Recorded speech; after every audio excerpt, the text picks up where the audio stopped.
अस्सलामुअलैकुम एवरीवन, कैसे हैं आप सब। उम्मीद करते हैं आप सब ठीक होंगे, खैरियत से होंगे। मैं भी ठीक हूँ, बोले तो ठीक हो। आप सुन रहे हैं माफिया क्वीन। जहाँ से हमने चढ़ा था वहीं से स्टार्ट करते हैं।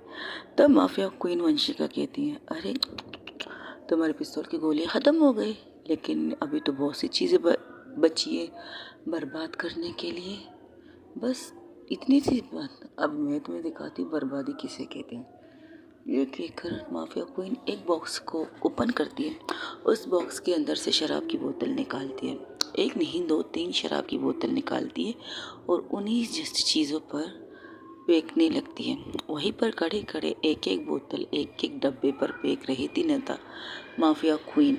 एक एक बोतल परफेक्ट निशाना लगता है और उस बॉक्स के ऊपर ही बोतल टूट जाती है और उसके ऊपर चारों तरफ शराब फैल जाते हैं। ऐसे करते करते माफिया क्वीन एक बॉक्स से एक शराब का कंटेनर का मतलब बॉक्स खाली कर देती है। फिर दूसरा बॉक्स खोलते। इसी तरह करते करते उस गोदाम में जितनी जगह पर जितने बॉक्सेस थे उन सारी जगहों पर माफिया क्वीन ने बोतल फेंकी थी। वहाँ पर पूरी निशाने की साथ ही फेंकी थी और एक एक बोतल एक एक बॉक्स के ऊपर ही गिर के टूट रही थी। तब नैना कहती है, ये क्या कर रही हो। अरे इसने सिर्फ थोड़ा बर्बाद किया है, मैं तो पूरा बर्बाद करने के लिए यहाँ तक आई हूँ, इस तरह तो नहीं छोड़ सकती। वो अपने चारों तरफ आग लगा देती। अब इशारा करती है न्यूज़ एंकर को जाने के लिए। तो न्यूज़ एंकर वहाँ से निकलने कैमरा निकल रहा था तो कहता है, इसे यहीं पर छोड़ दो, तुम जाओ यहाँ से। ये कहकर उसे वहाँ से निकाल देती। अब बीच में सिर्फ तीन लोग, चारों तरफ आग लगी थी। आगों में शमाले भड़कते जा रहे थे, भड़कते जा रहे थे। आग रुकने का नाम नहीं ले रही थी। आग और ज़्यादा भड़क रही थी क्योंकि वहाँ पर ऐसी ऐसी चीज़ें थी जिससे आग उसे कम करने के बजाय उसे और ज़्यादा शमाला कर रही थी, बहुत ज़्यादा जला रही थी उन चीज़ों को। यहाँ तक कि जितने भी ड्रग्स थे, जितने भी शराब की बोतलें थी, वो सब के सब जल रहे थे उस आग के अंदर। क्योंकि माफिया क्वीन ने जब सारी बोतल शराबों की बोतल एक एक बॉक्स के ऊपर फेंकी थी, इसके बाद उसने सिर्फ एक चिंगारी छोड़ी थी, एक माचिस की तीली, और उस माचिस की तीली ने पूरे गोदाम को अपने लपेटे में ले लिया। चारों तरफ आग थी, बीच में कैमरा था और बीच में ये तीन लोग खड़े थे, माफिया क्वीन, नैना टक्कर और जज का बेटा।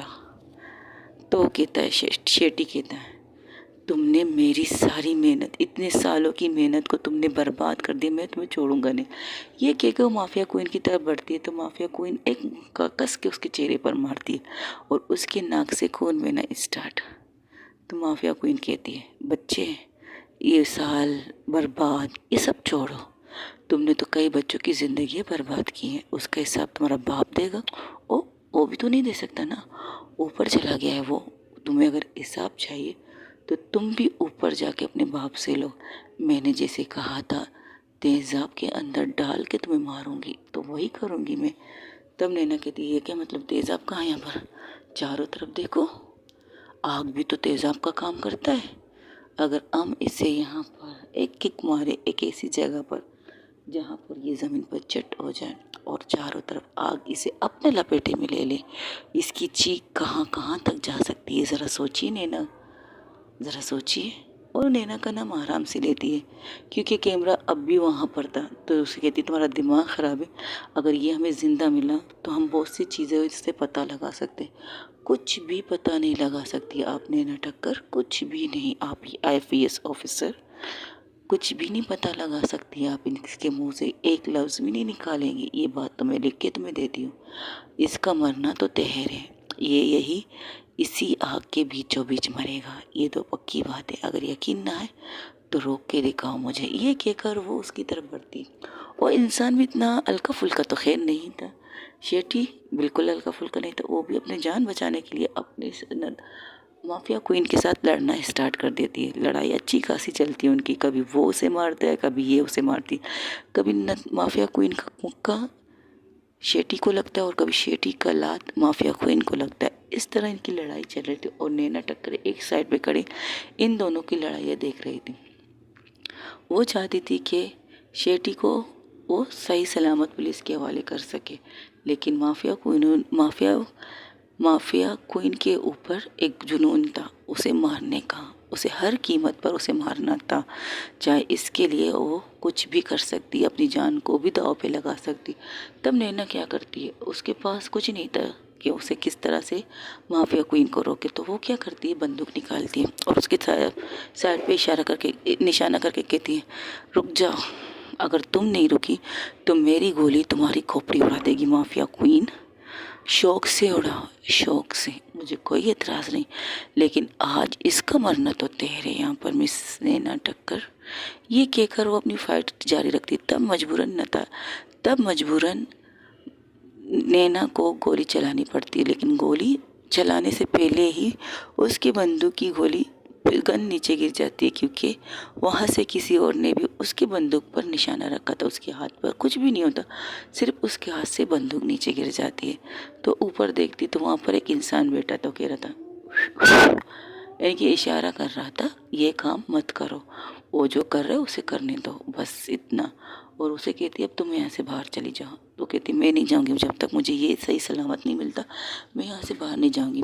क्योंकि उसने जब गोली चलाई थी तो उसके पास एक ब्लूटूथ पे की थी, जिस ब्लूटूथ के सहारे ये दोनों एक दूसरे से बात कर रहे थे। जो ऊपर बंदा बैठा था वो कहता है, देखो मैडम, हमारा काम हो रहा है, हमारा काम करने दीजिए, प्लीज़ यहाँ से निकल जाइए, आग की शोले आपको भी लपेटे में ले सकती है। अच्छा, और इस माफिया क्वीन का क्या, वो भी तो बीचों बीच में खड़ी है, वो अपना तरीका जानती है उसे कैसे निकलना है यहाँ से, लेकिन आपकी सेफ्टी फर्स्ट है क्योंकि आप एक ईमानदार अफसर है। प्लीज़ बराए मेहरबानी वहाँ से निकल जाइए। आप तो ना माफिया क्वीन को मार सकती है ना उसे बचा सकती है, शेटी को, क्योंकि उसका मौत यहाँ पर लिखा चुका है, क्योंकि इसका मौत की लिखावट माफिया क्वीन लिख चुकी है। तो उस लिखावट को कोई मिटा भी नहीं सकता। इसलिए बड़े प्यार से कह रहा हूँ, वहाँ से निकल जाइए। हाँ, अगर आपको मरने का शौक है तो शौक से वहाँ बैठ जाइए, मुझे कोई इतराज़ नहीं, लेकिन आप उसे बचा नहीं पाएंगे, ये बात तो पक्की है, याद रखिएगा। अगर आपने दोबारा से गन उठाकर माफिया क्वीन को मारने की कोशिश की, इस बार आपकी बंदूक पर नहीं, सीधा आपकी खोपड़ी पर गोली लग जाएगी। तो प्लीज़ वहाँ से निकल जाइए। जब माफिया क्वीन देखती है कि वो नहीं निकल रही, तब वो क्या करती है, एक पूरी कुव्वत से, पूरी ताकत से वो नैना को पुश करती है बाहर की तरफ, और उस साइड में तो आग नहीं, जिससे नैना बिल्कुल बाहर गिर जाती है। जैसे ही बाहर गिर जाती तो नैना चारों तरफ देखती, क्योंकि उस गोदाम को चारों तरफ से आग ने अपने लपेटे में ले रखा था। तब नैना क्या करती है, जो मोबाइल उसके पास था उससे ऑन करती है और ऑनलाइन मतलब लाइव टीवी लगाती है, और लाइव टीवी में वहाँ पर जो चीज़ अब भी चल रही वो देख रही थी। दोनों तकते नहीं है, दोनों एक दूसरे को बुरी तरह मार रहे थे। माफिया क्वीन भी मार रही थी, शेटी भी मार रही थी। तब शेटी कहता है, क्या हुआ, थक गई? तुम्हें क्या लगा था कि तुम बहुत आसान से जिस तरह मेरे बाप को मारा है उस तरह तुम मुझे मारोगी? तुम्हारी औकात नहीं है माफिया क्वीन मुझे मारने की, तुम मुझे एक खरोच भी नहीं लगा सकती, याद रखना। तब माफिया क्वीन कहती है, खरोच? जहाँ खरोच तो दूर की चीज़ है, मैंने तुम्हारे जिस्म की एक एक हड्डी को तोड़ दिया है, तुम्हें अभी महसूस नहीं हो रहा है, लेकिन 5 सेकंड बाद तुम ज़मीन पर गिर जाओगे। गिनती करो, 1 2 3 4 5। इस तरह माफिया क्वीन 1 सेकंड का गिनती करती है। 1 सेकंड में कितने होते हैं मिनट, वो 69 तक कर देती है। तब वो आदमी खुद ब खुद नीचे गिर जाता है। ऐसे गिरता है जैसे कि उसके पूरे जिस्म में एक भी हड्डी सलामत नहीं है। लेकिन उसे मारा कब, उसे लगा कब? उसने तो अपनी बचाव किया था, लेकिन माफिया क्वीन ने पॉइंट वाली जगह पर उसे मारा था। उसने उसकी रीढ़ की हड्डी को तोड़ा, उसके कमर की साइड पर एक छोटी सी चीज़ की थी, उसको दबाकर उसके रीढ़ की हड्डी की नस को ब्लॉक कर दिया। फिर उसके बाद उसने क्या किया, उसके घुटनों की साइड में एक चीज़ की थी, एक लात मारा था, जिससे उसका घुटना टूट चुका था। और उसके हाथ के साथ भी वैसे ही किया था, उसने ऐसे ऐसे मारा था कि सामने वाले को लगा वो उसे खुद को बचा रहा है, लेकिन माफिया क्वीन ने उसे बेदर्दी से तोड़ के रख दिया। और वो इस वक्त ज़मीन पर लेट कर माफिया क्वीन की तरफ देख रहे हैं। देखते हुए कहता है, ये क्या किया है तुमने मेरे साथ? वही जो तुम लोग करते हो नए नस्ल के साथ, नस्ल को भी तो इसी तरह बर्बाद करते हो। नशा हाथ में देते हो, शराब हाथ में देते हो, चरस हाथ में देते हो। ऐसे कौन सी गंदी चीज़ें तो तुम आजकल के न्यू जनरेशन को नहीं देते हो। वो भी तो इसी तरह पाइज बन जाती है तुम्हारी चीज़ें निकालने के बाद, तुम्हारी चीज़ों से स्मोकिंग करने के बाद, तुम्हारी चीज़ें पीने के बाद, तुम्हारे ड्रग्स लेने के बाद हमारी जनरेशन इसी तरह पाइज बन चुकी है। इससे करना नहीं हो सकता। अगर ज़्यादा करेंगे तो अपने आप को मार देते हैं, सिर्फ तुम जैसे लोगों की वजह से। अब जिस तरह से तुमने उन्हें मारा है उस तरह से तुम्हारी मौत भी ज़रूरी है। ये कहकर वो क्या करती, वहाँ पर एक बॉक्स उसने छोड़ रखा था, उस बॉक्स से बोतल निकालती शराब का और सीधा उसके मुंह में डाल देती। 1 2 3 4 5 तकरीबन 10 बोतल उसके मुंह में डायरेक्ट डाल देती और वो ना निगल सकता है ना उगल सकता है। उसकी कंडीशन इतनी ख़राब थी। तब माफिया क्वीन क्या करती है, वो ड्रग्स एक थैली लेती है और ड्रग्स भी उसके खिलाने लगती है। किसे, मिस्टर शेट्टी को। और ड्रग्स खिलाती है, शराब पिलाती है, यहाँ तक कि जो चर्स होते हैं अफीम जाम गांजा वगैरह वो भी उसके मुंह में डालती रहती है। उस हद तक डालती कि जब तक वो खांस खांस के मरने का लायक, मरने की जैसी हालत नहीं होती तब तक उसको ये सारी चीज़ें वो खिला रही थी, बेदर्दी से खिला रही थी उसे। तब वो कहता, मुझे छोड़ो, मुझे छोड़ो।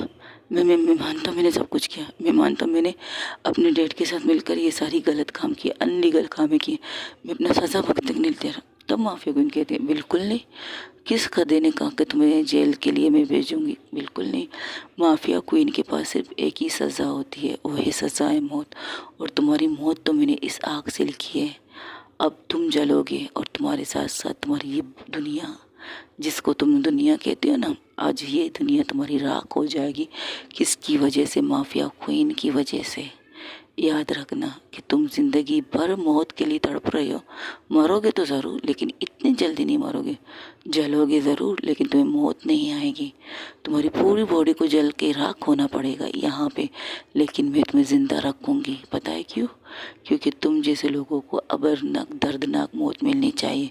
नई नस्ल को बर्बाद करने की, नई जनरेशन को बर्बाद करने के लिए तुम लोगों के लिए छोटी सी सज़ा है, लेकिन पल पल तुम अपनी मौत के लिए फरियाद करोगे। इस तरह तुम्हें रखूँगी मैं, ये कहकर उसको एक चिंगारी उसके ऊपर फेंक देती, जिससे उसकी पूरी बॉडी जल जाती है, पूरी बॉडी। और उसकी चीख, उसकी दर्दनाक चीख, जो भी सुनता है घर में बैठे वो लोग अपने कानों पर हाथ रख देते हैं। उसकी चीख इस तरह से भयानक होती है जब वो चीखता है तो। जैसे जैसे उसकी चीख बढ़ रही थी वैसे वैसे माफिया क्वीन चारों तरफ उसके गोलाई से घूम रही थी। वो ज़मीन पर आलते मारते लेट रहा था, कभी इस करवट लेता है कभी उस करवट लेता है कि वो आग को बुझा सके, लेकिन आग उसके पूरी बॉडी को लग चुकी थी। लेकिन माफिया क्वीन क्या करती, तकरीबन 10-20-30 आधे घंटे नहीं, सिर्फ 30 मिनट तक उसे जलने देती है। और इसके बाद उसके ऊपर पानी की बॉल, जितने पानी वहाँ पर रखे थे कैन, और सारे उन लोगों को, अपने लोगों को इशारा करती कि इसके ऊपर फेंक दो, और जिससे उसकी आग बिल्कुल ठंडी हो जाती। लेकिन उसका जिस्म पूरी तरह से जल चुका था, पूरी तरह से उसका चेहरा तक नज़र नहीं आ रहा था। चेहरा तो दूर, उसकी आंखें, उसके आईब्रोज, उसके बाल तक जल चुके थे, ऐसी कंडीशन थी। तब माफिया क्वीन उसके पास बैठ के कहती है, अब तुम जिंदा रहोगे, पल पल तुम जलोगे, पल पल तुम्हें तुम्हारे ज़ख्म तकलीफ़ देंगे, पल पल तुम अपनी मौत की दुआ करोगे, लेकिन तुम्हें मौत इतनी आसानी से नहीं मिलेगी। ये कहकर उसे अपने लोगों को इशारा करती, इसे बाहर फेंक दो। वो सीधा लाते हैं माफिया को, सीधा मिस्टर शेट्टी को लाते हैं, नैना टक्कर के कदमों में फेंकते हैं।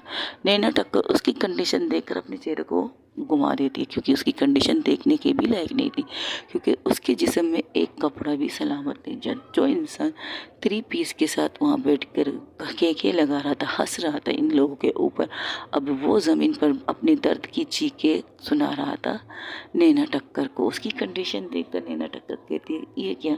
लेकिन आग अब भी वहाँ जल रही थी, एक भी वहाँ पर फायर ब्रिगेड भी आ चुके थे, पुलिस की गाड़ी भी आ चुकी थी, लेकिन वो आग को बुझाते नहीं है, क्योंकि आग को बुझाने के लिए उन्हें उन लोगों के सामने कुछ करना पड़ेगा।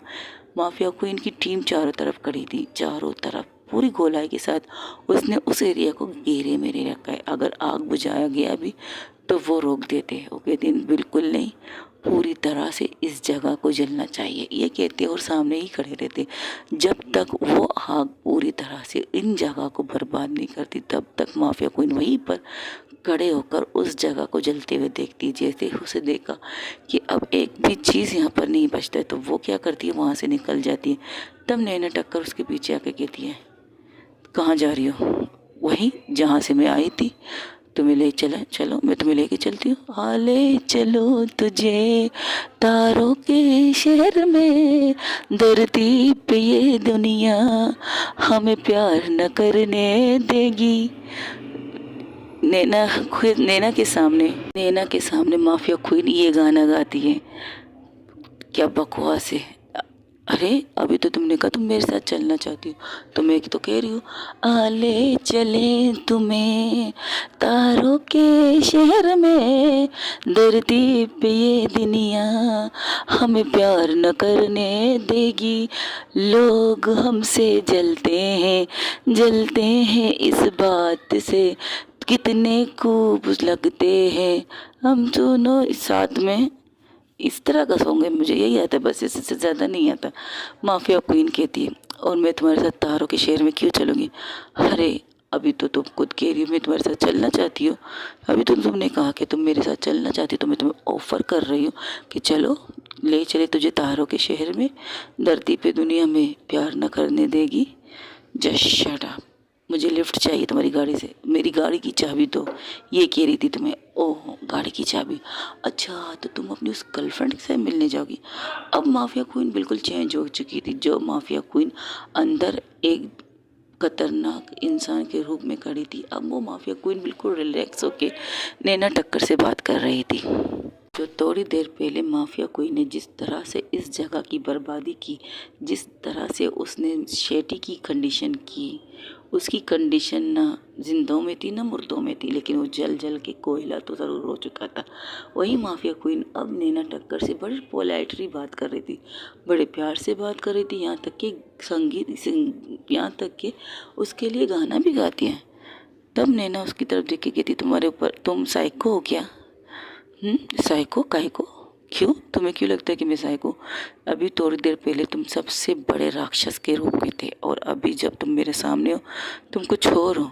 तुम्हारी डबल पर्सनैलिटी है क्या? वो कहते ट्विन वन होता है, ट्विंस वन नहीं होता स्वीटार्ट। हाँ वही ट्विन वन शायद है, शायद नहीं। मेरे कुछ बहुत से रूप होंगे जिससे आपको पता ही नहीं है, लेकिन जो रूप मेरा आपने अंदर देखा है ना, उस रूप को कभी दावत मत देना नैना, क्योंकि ये रूप मेरा सबसे खतरनाक रूप है। जब जब तुम मुझे माफिया क्वीन की तरह किसी भी ऐसी जगह पर देखोगी जहाँ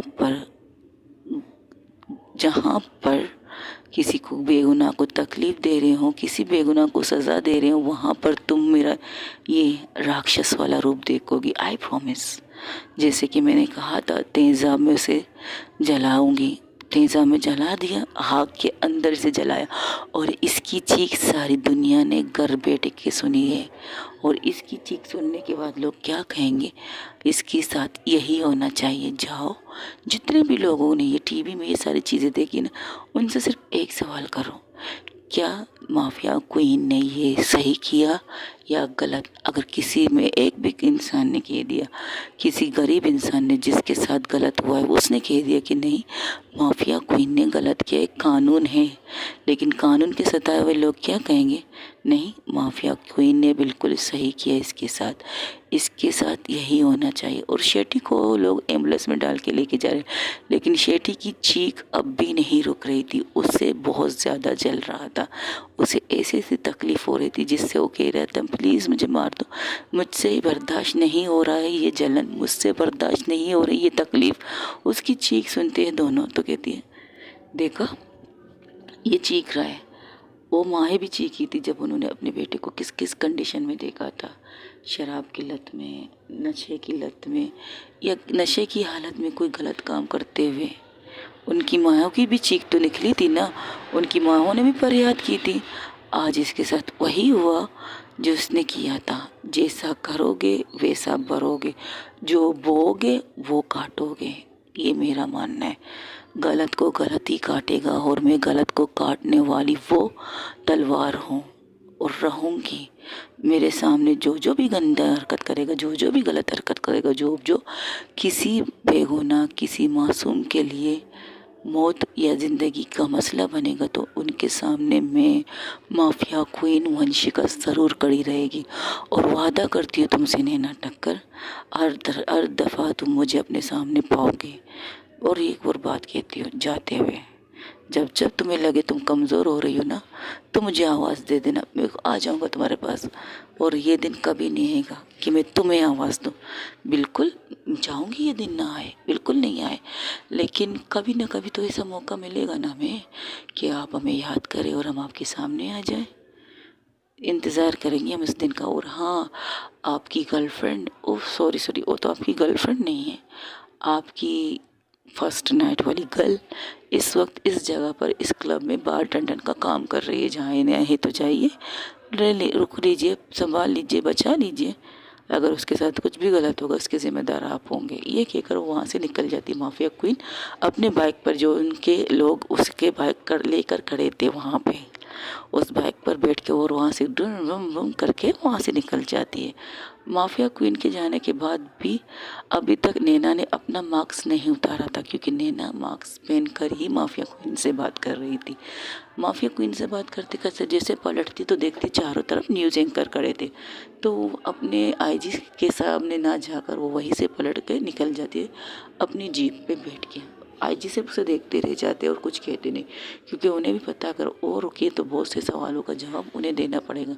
तब आईजी साहब से कोई एंकर पूछता है, न्यूज़ एंकर, सर ये लड़की कौन थी जिसने यहाँ पर फाइट किया था? एक तो माफिया क्वीन थी, दूसरी कौन थी सर बताएं, आपको पता है कि ये कौन है? ये एक तो ये, सर प्लीज़ बताएं कि दूसरी लड़की कौन थी? क्या वो अफसर थी? क्या कोई पुलिस की लोग थे? तब आईजी साहब कहते वो अंडर कवर अफसर थी। तब आईजी साहब को मजबूरन कहना पड़ता है वो एक अंडर कवर अफसर है, वो अभी हाल फिलहाल किसी के सामने नहीं आएंगी जब तक ये केस सॉल्व नहीं होता माफिया क्वीन का। हमने अंडर कवर अफसर को इस केस के लिए लगा रखा है। जब तक वो माफिया क्वीन को नहीं पकड़ती तब तक वो अपने फेस को रिवील नहीं करेगी। इसलिए तो क्या वो माफिया क्वीन से मिली हुई है? जिस तरह वो माफिया क्वीन से बात कर रही थी, उनके पास सामने तो माफिया क्वीन खड़ी थी, वो उसे पकड़ सकते थे। आपने देखा भी ना लड़ाई के दौरान उन्होंने क्या किया, माफिया क्वीन के ऊपर गोली चलाई थी। लेकिन बदकिस्मती कहे या माफिया क्वीन की खुशकिस्मती कहे कि उनके आदमी ने उसके हाथ पे गोली मार दी, लेकिन अच्छा है हमारे अफसर को गोली नहीं लगी, उसके बंदूक को लगी है। तो ये भी हो सकता है शायद वो उनके आदमी हो, उनके ही लोग होंगे मिसेस ऑफिसर, हो भी सकता है। फर्स्ट ऑफ ऑल एक ईमानदार ऑफिसर है, उसका ईमानदारी ये है कि उसने बहुत से केसेस सॉल्व किए। अंडर कवर रहकर अफसर रहकर भी उसने बहुत सी ऐसी चीज़ें की जो काबिल तारीफ़ है, और हम उन पर शक नहीं कर सकते। पर्सनली मैंने उसे इस केस के लिए लिया था, मैंने उसे यहाँ पर बुलाया था इस केस के लिए। और कई सालों से बहुत सी क्राइम को रोक चुकी है, बहुत सी चीज़ें कर चुकी है, और इस चीज़ का मैं उस पर शक नहीं कर सकता। और आपसे भी रिक्वेस्ट करता हूँ, हम ईमानदार लोगों की तरह काम करें, हमारे कामों में कमियां मत गिनवाइए। आपको एक ईमानदार के पीछे 100 बेईमानों के बीच में भी एक ईमानदार हो सकता है। सुना आप लोगों ने? आप लोगों का काम है बेईमानों के बीच में हमको भी बेईमान समझना, लेकिन हम बेईमान है नहीं। हमें बेईमानी करना होता कब कब कर चुके होते। इस तरह इतने लंबे लंबे केस नहीं मारते। आज के दिन हमारे अंडर कवर अफसर ने बहुत से केसेस सॉल्व किए। फर्स्ट, बच्चों के किडनैपिंग का, उनके गुर्दा वाले जहाँ पर उनके किडनी गुर्दे भेजे जाते उसको सॉल्व किया। अब इतने बड़े जज की बेटी को सबके सामने पर्दाफाश किया है, और दुनिया में सिर्फ लोग ये जानते कि जज एक ईमानदार लड़का था, जज एक ईमानदार आदमी था, लेकिन आज पूरी दुनिया उसकी असल रूप देख चुकी है। और किसकी वजह से? हमारी इस अफसर की वजह से, इस ऑफिसर की वजह से ये सब कुछ सही हुआ है। और आप मेरे इस ऑफिसर को बेईमान, चोर कुछ भी नहीं कह सकते। गलत लफ्ज़ उसके बारे में तो इस्तेमाल मत कीजिएगा। और रही बात उसने अपने फेस को छुपाने की, तो इसकी खास वजह है जैसे कि मैंने कहा आपसे, जब तक वो माफिया क्वीन को अरेस्ट नहीं करती तब तक वो अपने फेस को दिखाएगी नहीं। वो अंडर कवर अफसर बन के ही हमारा काम करेगी और हर जगह पर हमें ऐसी ऐसी चीज़ें मिलेगी जिसे हम जानते ना हो। बहुत सी चीज़ें हमें पर्दे में मिली हैं, अब तो ओपन आ रहे हैं सामने। पहले एक रेप केस के विक्टिम जिनको बेदर्दी से मारा है माफिया क्वीन ने, फिर उसके बाद ये अब आखिरी केस तो जज खताब के सामने आ चुका है और जज के बेटे का।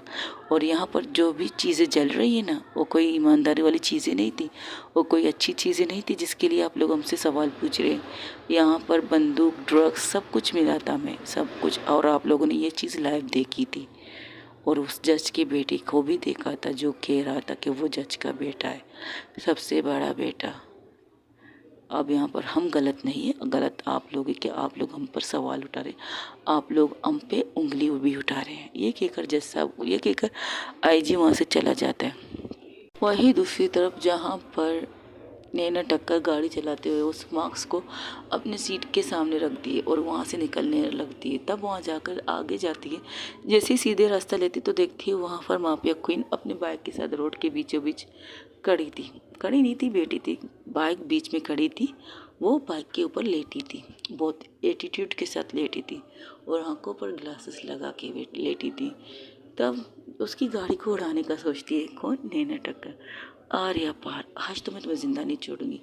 जैसे ही वो उसकी गाड़ी को उड़ाने का सोचती तब उसके सामने देखती कि माफिया क्वीन के सामने एक इंसान बंदूक के साथ खड़ा है, सीधा निशाना उसका नैना के गाड़ी की साइड की थी और वो रुक जाती है।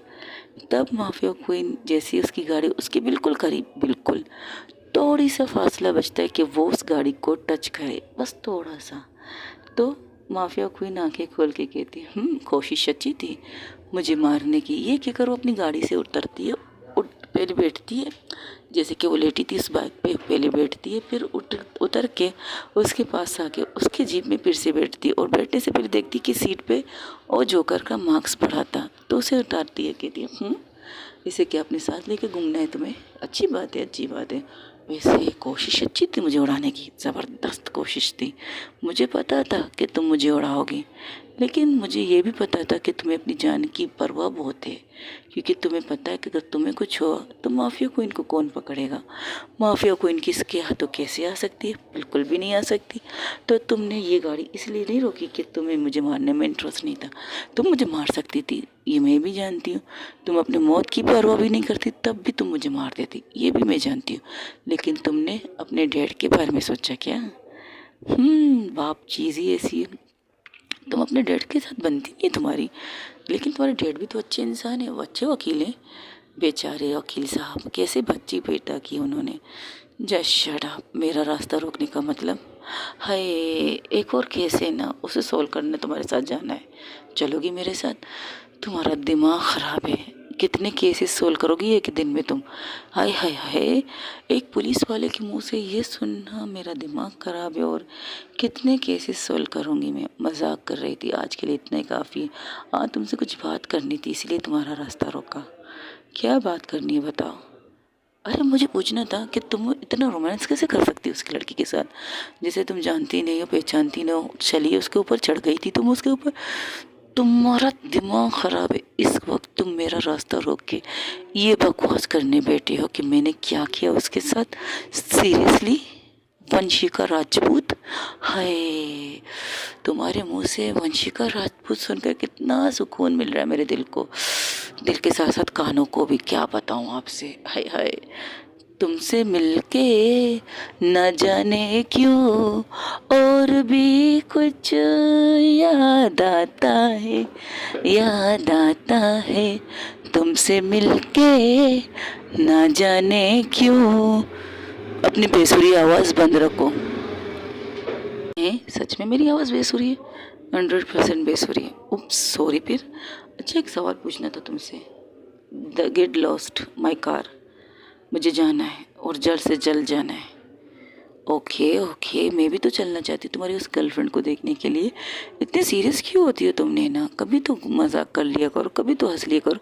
हंसने में टैक्स थोड़ी लगते हैं, हमारी सरकार ने इतने सारे टैक्स लगा चुकी है, हंसने में भी टैक्स लगेंगे तो हम लोग जिएंगे कैसे जनाब? तुम्हें सुबह से कोई मिला नहीं जो तुम मेरे पीछे हाथ धो के, नहीं नहीं नहीं नहीं, हाथ धो के नहीं, नैना टक्कर, हाथ धो के नहीं, मैं तुम्हारे पीछे ना धो के पड़ी हूँ, तुम्हें पता है।